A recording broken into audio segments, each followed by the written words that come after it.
যাকে তাদের ফাঁসিতে ঝুলিয়ে দেওয়া উচিত, তাহলে বাংলা শান্তি হবে, তাছাড়া বাংলা শান্তি হবে না। আর ধর্ষণের ফাঁসি কি, তাকে আমার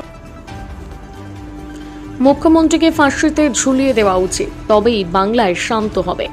বক্তব্য রাখতে গিয়ে বিস্ফোরক বিজেপির প্রাক্তন জেলা সাধারণ সম্পাদক কালু সোনা মণ্ডল। শুক্রবার সিউড়ির চৈতালি মোড়ের কাছে আরজি করের ঘটনার প্রতিবাদে অবস্থান বিক্ষোভ কর্মসূচি ছিল। সেখানেই কালু সোনা মণ্ডল সেই নিদান দেন। পাশাপাশি তিনি বলেন 27 তারিখ নবান্ন অভিযান, তারপর দেখবেন অন্যান্য দেশে যেমন নেত্রীকে পালিয়ে যেতে হচ্ছে, তেমনই মুখ্যমন্ত্রীকেও পালাতে হবে। দিকে যাকে তাদের ফাঁসিতে ঝুলিয়ে দেওয়া উচিত, তাহলে বাংলা শান্তি হবে, তাছাড়া বাংলা শান্তি হবে না।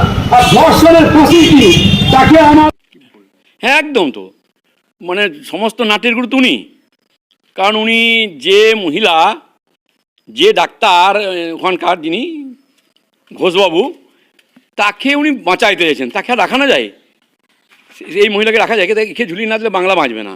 কারণ কি নাই বলো, ছাত্র সমাজকে শেষ করে দিলে, এসএসসি নাই, প্রাইমারি রিক্রুটমেন্ট নাই, সব জায়গায় বালিতে গরুতে কোথায় নাই বলুন, নাটের গুরু উনি যদি শেষ হয়ে বাংলা বেঁচে যাবে। এর পাশাপাশি আপনি আরেকটাও কথা বললেন যে অন্যান্য দেশে যেমন নেত্রীকে দেশ ছেড়ে পালিয়ে হচ্ছে, তেমনি মমতা বন্দ্যোপাধ্যায়কেও পালাতে হবে, হ্যাঁ এগুলো কটাক্ষ করেছেন। হ্যাঁ পালাইতে হবে, কিন্তু পালাবেন কোথায়? ওনাকে তো কেউ নেবেন না, উনি যে যা করে গেলেন কোনো দেশ ওনাকে আশ্রয় দেবেন না। আমার নাম কালু সোনা মণ্ডল, বিজেপির প্রাক্তন জেনারেল সেক্রেটারি, অখণ্ড বীরভূমের জেনারেল সেক্রেটারি। করেন সেই মঞ্চ থেকে বক্তব্য রাখতে গিয়ে এবং মুখ্যমন্ত্রীর ফাঁসিতে ঝুলিয়ে দেওয়া উচিত, কী বলবেন?